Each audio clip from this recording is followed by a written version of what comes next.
Full day of campaigning ahead of tomorrow's crucial midterm elections. In the race for New York governor, the candidates are making a final push to sway any undecided voters.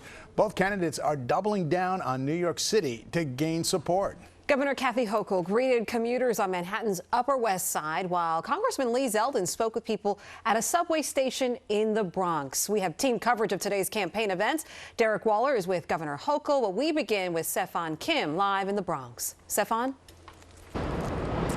Well, Shirlene and David, it was another violent 24 hours in the subway system, and that fits right into Lee Zeldin's message. So this morning he held a campaign rally at the scene of a Sunday morning stabbing. He's been hammering the incumbent on soaring crime. This was one of 4 people stabbed in separate incidents. His closing message is simple. Our safety is on the ballot, he says, and if you want change, he's your guy.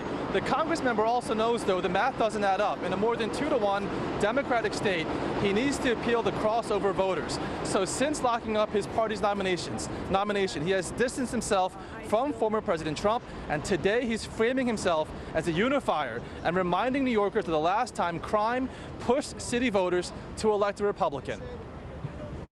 This isn't about Republican versus Democrat. This is about all of us uniting. You know, we've been in this situation decades past where people who are in government were trying to lecture the public that this is perception. There's nothing to see here. Look away. And it wasn't until New Yorkers united in the early 90s that they decided that they were going to take back our streets. Now, his running mate, meanwhile, says this is not a red wave, rather a, quote, common sense wave or a red, white, and blue wave. Zeldin then went off to tick off a list of Democrats supporting his campaign.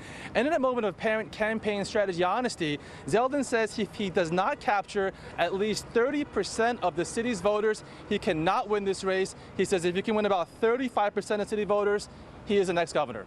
Reporting live in the Bronx, Stefan Kim.